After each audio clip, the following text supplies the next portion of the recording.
네, 시청자 여러분, 구독자 여러분 안녕하십니까. 신승학의 역사 이야기 시간입니다. 오늘은 집에 가면서 방송을 켜고 있는데요. 저는 그렇게 생각합니다. 지금이라도 늦지 않았으니까 육군사관학교를 폐교하고 새롭게 만들어야 된다고 생각합니다. 왜냐하면 거기에 커리큘럼, 즉 다시 말해가지고 이 교육의 그 방향성이 잘못됐어요. 왜 잘못됐는지를 살펴보겠습니다. 처음에 조선경비사관학교를 만들었다가 육군사관학교로 이름이 바뀌었는데 거기서는 특별한 게 없었어요. 자도 없고 우도 없고 인연도 없고 그냥 무조건 받아들였거든요.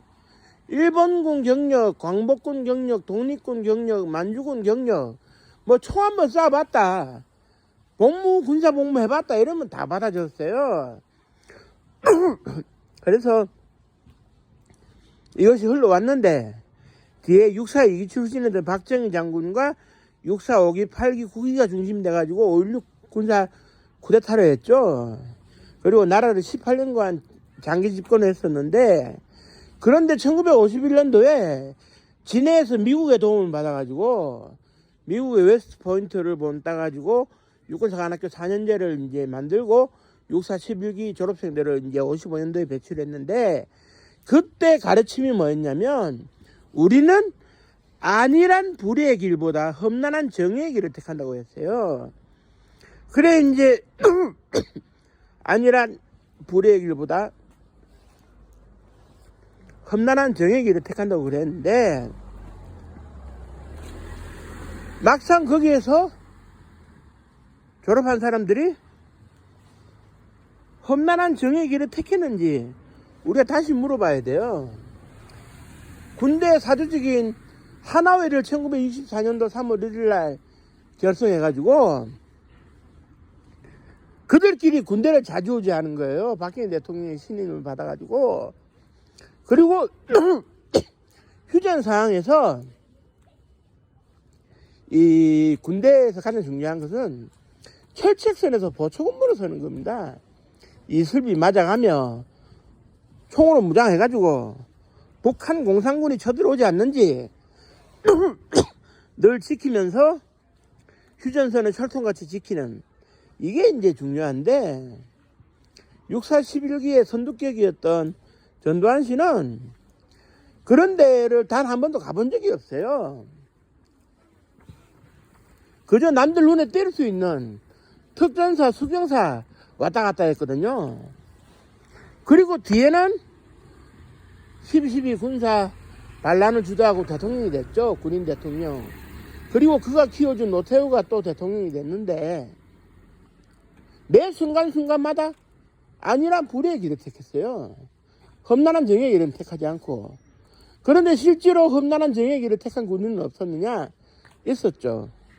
그때 당시에 김호랑 소령이라고 여러 번 언급되고 있습니다만은, 특전사령관 비서실장, 정병주 특전사령관 비서실장이었는데, 사령관을 상공수 여단에서 불법적으로 잡으러 온다 이러니까 베라타 권총에 실탄 7발에 장착하고 버텼어요. 먼저 응사를 했던, 누가 먼저 응사를 했던 중요하지 않습니다. 세상에 사령관을 여단장이 불법적으로 체포하라는 명령을 내리는 군대는 없을 겁니다. 그런데 잡으러 오니까 김호랑 소령은 실탄 7발이 든 베레타 권총으로 응사를 하면서 버텼는데, 여기서 중요한 게 뭐냐? 이게 바로 험난한 정의의 길이라는 겁니다.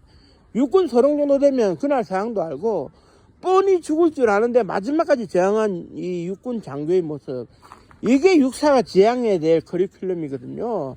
진짜 험난한 정의의 길을 택한, 이것이 중요합니다.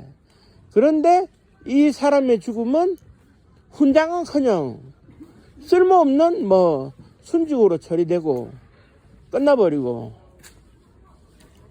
그리고 그 반란군 혁씨 같은 사람은 희낙낙거리고 권력을 다 차지하고 지금도 반성 안 하고 있어요.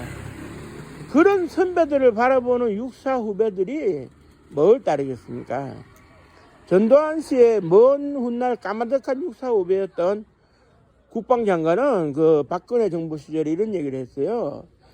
군인들의 비리가 넘쳐난다는 지적에 국회에 가서 뭐라고 했느냐. 생계형 비리는 있을 수 있다고. 국가의 비리 돈 떼먹는데 생계형이 있고 직업적이 있습니까? 국민들이 목숨 딱 걸어놓고 돈을 벌어가지고 3.3%의 소득세를 냅니다. 저도 소득세 내요. 지난달에 좀 많이 떼 갔더라고요.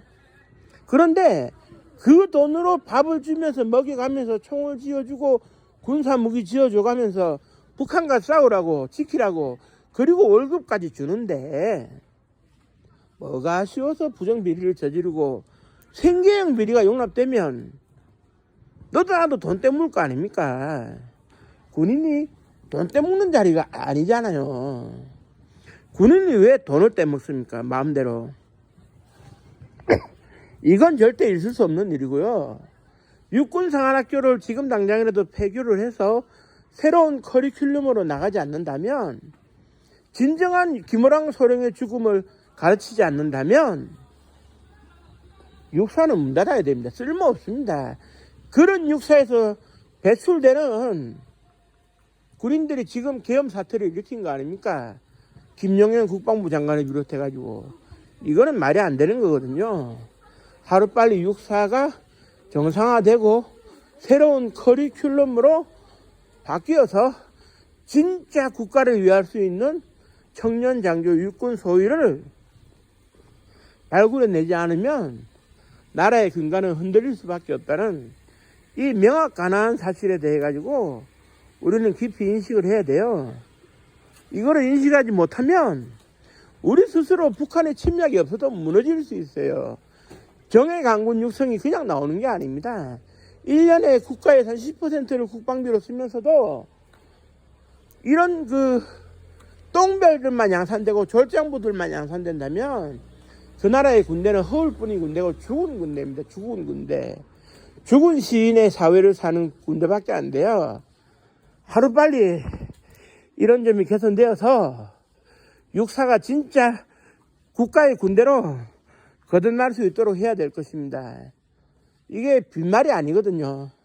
불행했던 역사를 되풀이하지 않기를 바라는 마음으로 오늘의 방송을 마치겠습니다. 감사합니다.